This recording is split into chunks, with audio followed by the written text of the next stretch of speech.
Buenas tardes. ¿Se me oye? Sí, ¿verdad? Buenas tardes. Casualmente, la primera diapositiva coincide bastante de cerca con la que ha puesto Carlos Briones anteriormente. ¿Será por algo? ¿Alguna cosa interesante? Bien, para saber qué es ser humano y de dónde nos viene, lo primero que tenemos que ver es cómo se define el humano. Si nos vamos a la Real Academia de la Lengua Española, de la definición de humano es dicho de un ser que tiene naturaleza de hombre racional. Claro, aquí hay un anacronismo, debería haber una cierta corrección, pero bueno, si nos vamos a buscar hombre, dice ser animado en racional, varón o mujer.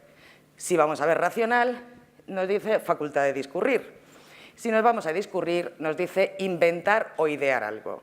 Bien, sabríamos, por tanto, que un ser humano es un hombre, que puede ser mujer, racional, que discurre y que inventa o idea algo. El problema es que incluso todos los que tenemos animales domésticos sabemos que muchos de ellos son capaces de inventar e idear algo y de discurrir la manera de estar calentitos, confortables en invierno y bien cómodos y acolchados. Lo digo por el gato, naturalmente. Por tanto, claro, esta definición sí, pero falta algo, ¿no? La verdad es que si nos vamos a nivel evolutivo, casi que es más fácil. Está claro que somos seres tecnólogos, utilizamos el lenguaje, somos seres simbólicos, emocionales, racionales, artistas, etc. Y claro, ¿esto cuándo ha aparecido? Pues esto ha ido apareciendo a lo largo de 3 millones de años, en diferentes géneros y especies de primates, teniendo en cuenta ese asterisco que pone ahí, que es primates y no solo primates. Últimamente salen bastantes estudios en los que se ven que las capacidades cognitivas, operacionales, comunicativas de delfines, pulpos, cuervos, son tremendas. Los pulpos también, son bestiales, ¿no? Y por supuesto los elefantes, ¿no? Por tanto, no son solo los primates, pero sí que es verdad que todos los primates tienen en gran medida, en una gran cantidad y calidad de estas capacidades, incluyendo desde luego a todos los antropomorfos, chimpancés, gorilas y orangutanes, todos los australopithecus, nuestro género, digamos, madre, y todos los Homo habilis, rudolfensis, ergaster, erectus, heidelbergensis, neandertales, desde luego, y humanos modernos, pero teniendo en cuenta que esto no es en sí una evolución lineal. Las capacidades biológicas son relativamente lineales, pero las culturales no lo son. Vamos a estos apartados que hemos visto que nos hacen claramente humanos, por ejemplo, la tecnología. Bueno, por ejemplo, no, es que como yo trabajo en eso, pues evidentemente sé más de esto y lo pongo como primer ejemplo. Pues obviamente nosotros hacemos satélites, hacemos teléfonos móviles, ordenadores, escáneres, etc. Tenemos una capacidad tecnológica tremenda, ¿no? ¿Cuándo empieza esta capacidad? Pues al menos hace 2,6 millones de años, es decir, 2.600.000 años, con todos esos ceros puestos uno detrás de otro, claramente con el Homo habilis rudolfensis y la invención de la talla lítica en África por estos homínidos, es posible que por Australopithecus afarensis, no lo sabemos con seguridad todavía. ¿Y qué es esto de la talla lítica? La talla lítica es una forma de adquirir lo que no se tiene, es decir, los homínidos, incluidos los primeros homínidos, tienen un problema respecto a otros depredadores y otros predadores y otros animales, y es que no tienen suficiente garras, suficiente tamaño de garras y de dientes como para matar o descuartizar o comer como hacen otros depredadores. Por tanto, tienen que recurrir a algo externo a su cuerpo. Esa recurrencia a algo externo a su cuerpo, con un material que está en la naturaleza, modificarlo para poder hacer de uñas o dientes, es decir, lascas que tienen filos para cortar, eso se llama tecnología. Es decir, el recurrir a algo extrasomático para modificarlo y satisfacer una necesidad. Eso es la tecnología. Un gran salto en el tiempo, pero también en la tecnología, se ocurre hace 450.000 años en Europa, con una muy fuerte dispersión demográfica del Homo heidelbergensis o de la familia neandertal, que tenemos representada, por ejemplo, en la cima de los huesos, con su bifaz pertinente, que hemos visto que es uno de los elementos que esta mañana hemos visto en la mesa redonda de los directores de la excavación, uno de los elementos más especiales que tiene, ¿no? Si se quedan a continuación también lo verán. Pues como decía, esta fuerte dispersión demográfica y una nueva tecnología que había surgido muchísimo antes en África, pero que no se dispersó en Europa hasta este momento, que es el HLense, hace que estas poblaciones puedan tener podamos observar un aumento demográfico y que están ocupando toda Europa, de norte a sur y de este a oeste. Es una tecnología de alta calidad, que es el HLense con sus bifaces, ¿vale? Claro, evidentemente ustedes me dirán, hombre, sí, pero hay muchísima distancia entre un ordenador y un bifaz, es cierto. De hecho, nos podríamos sentir tentados a decir, hombre, claro, es que el bifaz lo hacían ellos, porque es mucho más simple, no tenían más capacidades, y el ordenador lo hacemos nosotros porque somos mucho más inteligentes y tenemos mayor volumen cerebral, que sí que es verdad. Pero hay cosas, hay algo que está distorsionando este planteamiento, que lo vamos a ver a continuación. Les presento a mi bisabuela, mi familia, mi bisabuelo, mi bisabuela. Este es mi bisabuelo, que era ingeniero, y este de allí es mi abuelo, por cierto, del mismo pueblo de Ribas de Freser que Eudald Carbonell, casualmente. Mi bisabuelo era ingeniero. Él abrió la central hidroeléctrica de Ribas de Freser y era ingeniero, pero no sabía hacer un ordenador. Claro, es que yo tampoco. ¿Ustedes saben hacer un ordenador? Claro, el bifaz es mucho más fácil, sí, sí. ¿Saben ustedes hacer un bifaz? Tampoco. El problema, claro, no es un problema de que nosotros no seamos... Bueno, yo también. Mira, nos salvamos tú y yo, ala, vámonos. El problema aquí es que estamos tratando con los procesos históricos, y aquí que tienen una moraleja, los procesos la que yo llamo moraleja de los procesos históricos, y es que un suceso condiciona al siguiente. Por tanto, no podemos confundir capacidades con condicionantes históricos o con conocimientos.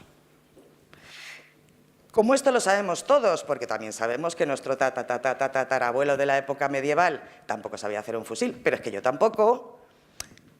Aquí entra algo que tenemos una cierta distorsión con la biología, es decir, la capacidad que se tenga y la información o el condicionante histórico en el que se esté para poder desarrollar esa capacidad. Les pongo un ejemplo. Los griegos inventaron, en época clásica, los griegos inventaron ya la máquina de vapor. Ya estaba inventada hace 2000 años, pero no se utilizó. ¿Por qué? No se desarrolló, ni se puso de moda, ni nada. ¿Por qué? Porque era mucho más barato la mano de obra esclava. Por tanto, aquello, si eso queda relegado en un abismo del tiempo, se tiene que volver a inventar, por mucho que ya estuviera inventada. Bien, después de esta moraleja, nos vamos al siguiente ejemplo que tenemos de estos rasgos tan homínidos, que son los nuestros, de nuestra humanización, como sería, por ejemplo, el lenguaje. El lenguaje, indudablemente, nosotros somos una especie muy habladora. Lo utilizamos pues, para demandar cosas, para comunicarnos con los demás, para decirles a los demás algo, para comunicarles algo que todavía no saben, para representar, para proponer, por ejemplo, la magnífica charla que acabamos de ir hasta ahora, que hemos oído anteriormente, que es la de la representación, la pintura, etcétera.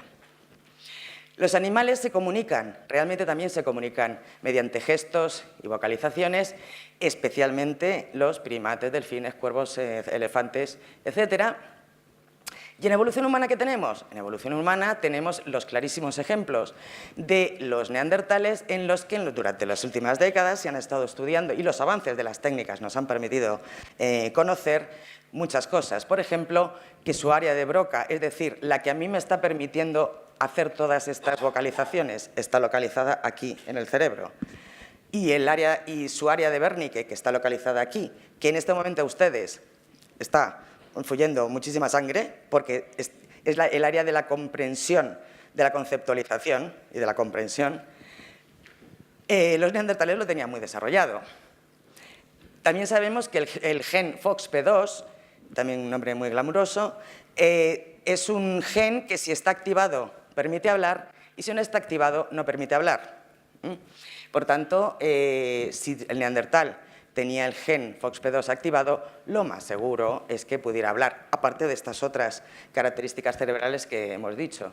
Su hueso hioides, el hueso hioides es un hueso que lo tenemos aquí en la garganta, cuya morfología o posición nos permite hacer todo este abanico de vocalizaciones, sonidos que tenemos nosotros, o que no nos lo permite hacer. Por tanto, sabemos que hace 150.000 años como mínimo, digamos, los neandertales sabían y podían hablar perfectamente.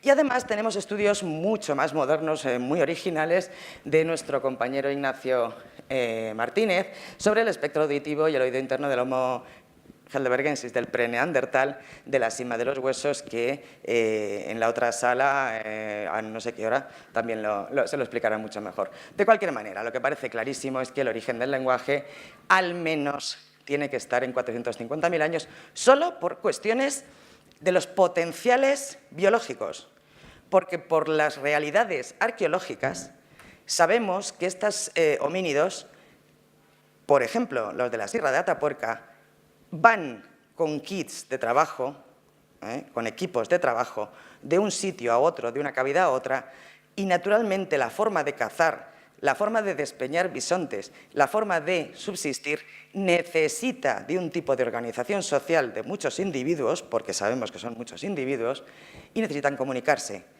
Y la mejor manera de comunicarse es el lenguaje, porque ahorra tiempo de una persona a otra persona a otra persona. Yo estoy hablando a 100 personas a la vez. Ahorra tiempo y nos da a todos una misma dosis, más o menos, de información. ¿Qué es la cultura? Esa sí que es acumulativa. Esa sí que es prácticamente lineal, no como la biología. La cultura es acumulativa, extremadamente acumulativa. Permite ahorrar tiempo. Una persona se comunica con 100. Permite que todos tengamos más o menos una dosis parecida de conocimientos. No tendremos que empezar todos para averiguar cómo es la teoría de la gravedad, porque desde luego yo no la sacaría, eso estaría claro, sino que, o cómo se cultiva una patata. Afortunadamente, nos vamos apoyando en lo que ya saben los demás. Eso es ser acumulativo y ese es el gran éxito del homínido. En cuanto a arte, simbolismo, pues está clarísimo, nosotros somos matemáticos, filósofos, tenemos literatura, arte románico, Mozart, etc. Aquí también tenemos un problema de conservación, es decir, cualquier tipo de actividad que no tenga una materialización no se preserva.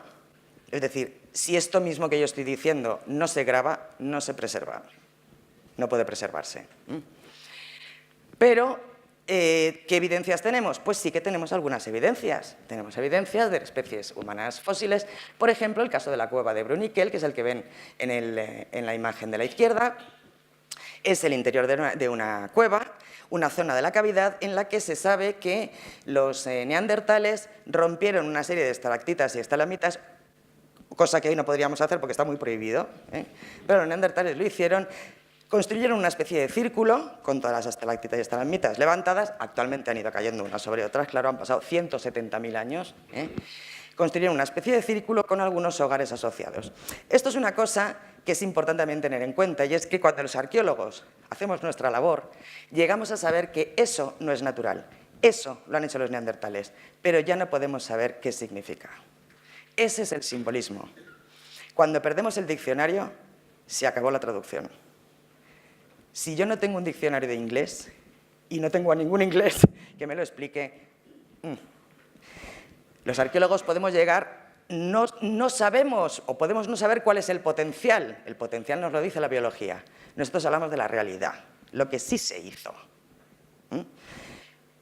Siempre a mis estudiantes les pongo un ejemplo. Pongamos que nosotros nos vamos al campo a merendar. Hombre, aquí somos demasiados, pero pongamos que somos unos pocos menos, nos vamos al campo y tenemos vemos unas almendras por el suelo, en los árboles, tal, y nos ponemos a comer almendras tan ricamente, nos contamos cuentos, la vida de uno, del otro, tarará. ¿Qué quedará ahí? Pues quedan unas cuantas piedras y unas cuantas almendras, cáscaras de almendras rotas. Eso es básicamente lo que encontramos en yacimientos de chimpancés. No nos distinguiríamos de ellos. Pero ¿cuál es nuestro potencial? Muchísimo más que eso. El arqueólogo que estudia la realidad, la evidencia. La biología, ¿de qué nos habla? Del potencial, no de lo que se hizo realmente. Por lo tanto, siempre tenemos que trabajar juntos cuando hablamos de especies humanas fósiles. Por eso. Para no enrollarme más, otro caso es el de las Venus de Berecarram. Venus, ya lo sé. Pero lo cierto es que son pequeñas piedras que ya de modo natural tienen una forma, tienen así como parecido con una forma humana. Y lo que han hecho estos preneandertales de 300 y 400.000 años es acentuar con un filo cortante ese cuello y esa forma de los brazos, pues para que quede un poco más antropomorfa todavía. Bueno, pues está claro que esto tiene un sentido estético, quizás simbólico, quizás social, no lo sabemos. Y por último tenemos muchos ejemplos, varios ejemplos de bifaces que se han elaborado, se han manufacturado sobre siles, fragmentos de siles, que tenían fósiles dentro. Y entonces, en este caso es de West Tufts, de Inglaterra, en 80.000 años, por tanto, un neandertal. El que lo hizo, o la que lo hizo, tuvo especial cuidado para que los levantamientos, es decir, las percusiones que iba haciendo para sacar el filo y la forma del bifaz, no afectaran al fósil y dejarlo exactamente en el centro. Por tanto, clarísimamente hay un sentido estético, es como quien hace un cuchillo de marfil con una labradura de no sé qué. En cuanto a emocionalidad, transmortalidad, cuidado de los débiles, sabemos mucho de las especies fósiles, pero también lo tienen los chimpancés. Este es el caso del cuidado, hace relativamente pocos, fue publicado, el caso de este individuo, que es que se llama XJ3. Le vamos a llamar Juanito, terminamos antes y además queda mejor, porque su historia, no sé si le pueden ver bien. ¡Uy! Aquí. Aquí. No sé si pueden ver la pierna, es muy delgadito. Bueno, tiene una especie de, lo que sería una especie de síndrome de Down muy severo, muy severo en chimpancé. O sea, no es, pero es una cosa relativamente parecida. Cuando nació Juanito, la madre sabía perfectamente que a su hijo le pasaba algo. Y lo que hizo fue cuidarle mucho más que normalmente. En las comunidades de chimpancés, las madres suelen dejar a otras madres, a sus crías, en algún momento, para que también las cuiden y se los van pasando unos a otras. Esta no se lo dejó. Dejó a otras crías suyas en otros momentos, pero a Juanito no se lo dejó a ninguna. ¿Por qué? Porque sabía que necesitaba unos cuidados especiales. Y cuidados especiales era cogerle y agarrarle bien cuando subía a los árboles para coger fruta y tal, porque no podía él agarrarse bien, alimentarle más de lo normal, etcétera, etcétera. Hasta que Juanito murió y, bueno, la madre le tuvo con él hasta que murió. Por tanto, ese cuidado de los débiles no es exclusivamente humano. También lo tienen otros géneros.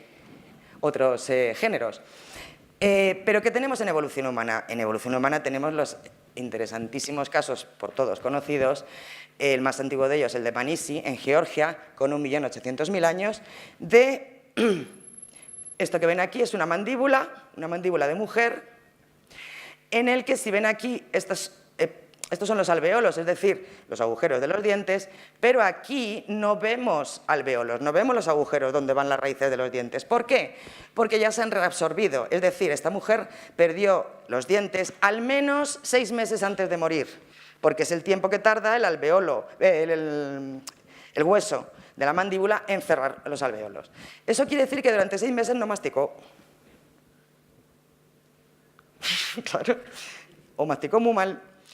Por tanto, alguien la tuvo que ayudar, o algunos la tuvieron que ayudar durante al menos un tiempo. Yo no digo que la llevaran a un hospital, tampoco digo que le hicieran sopitas todas las noches, pero es difícil, y más imagino que en estas cronologías, imaginar que una persona pueda vivir 6 meses sin poder masticar nada, cuando no tienes precisamente sopas Campbell a tu disposición. Por lo tanto, imagino que la tuvieron que ayudar a masticar, masticarían lo que fuera y se lo pasarían, etc. Casos más recientes, los de Benjamina y, naturalmente, los de Elvis. Benjamina posiblemente murió por la enfermedad esta craniosinestesis, que es una deformación del cráneo y del cerebro y supongo que además conllevará bastante dolor, etcétera. Alguien la tuvo que también cuidar, porque imagino que ni la audición o los dolores que se debían tener, en fin. Y el caso de Elvis, que también es por todos conocido, es el de la pelvis, que pertenece a un hombre con una enfermedad degenerativa, es una artrosis galopante. ¿Artritis? ¿Artrosis? ¿Cuál era? No sé. Esa, la galopante. Claro, a ver, sobrevivir, comer podía comer y tal, pero lo que seguro que tuvieron que hacer los miembros de su comunidad fue esperarle. Porque caminar lo hacía fatal. Por tanto, ahí tenemos también algo de arrimar el hombro y de estar cuidando a los individuos con menos posibilidades en esos momentos. ¿Qué decir de los neandertales? Bueno, los neandertales ya son los campeones de todo esto. No solamente porque controlan muy bien su entorno y utilizan, por ejemplo, ya se ha demostrado hace poco, utilizan las cortezas de álamo como antipirético y ¿cómo se llama? Lo que tiene la corteza del álamo es ácido acetilsalicílico natural. Antiinflamatorio, gracias. Como antiinflamatorio, entonces ya digo que estos son los campeones absolutos. Pero no solamente por esto, sino porque son los primeros en enterrar a sus muertos. Enterrar de verdad. Quiere decir que yo soy de las primeras que, de hecho se publicó y lo publicamos, que la deposición de la cima de los huesos es una deposición intencional, hecha por otros homínidos.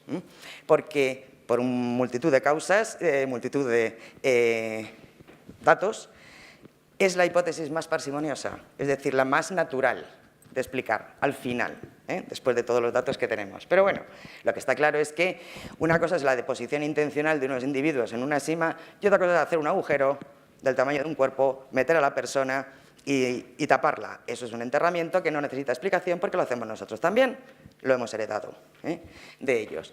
Son los primeros en enterrar a sus muertos, quizá con esa idea de transmortalidad, como también tuvieron la de los de la sima de los huesos, es decir, este individuo es parte de nuestra comunidad.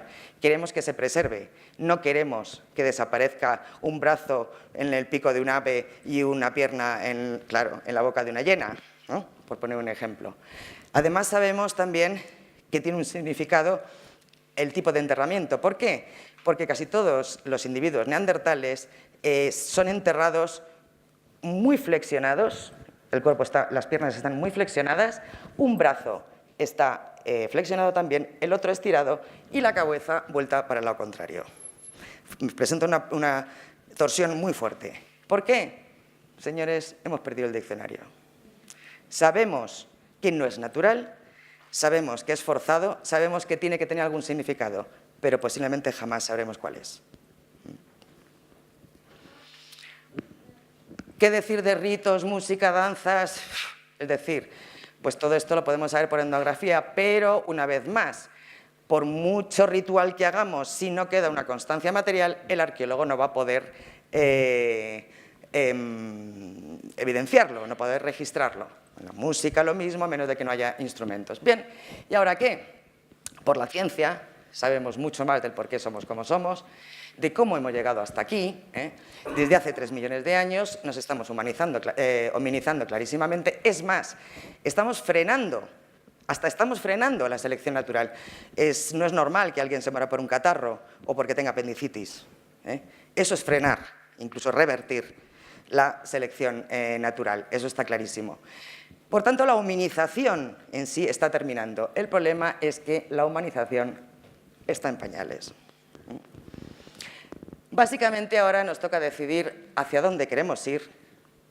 Básicamente ahora nos toca decidir qué queremos ser de mayores. Muchas gracias.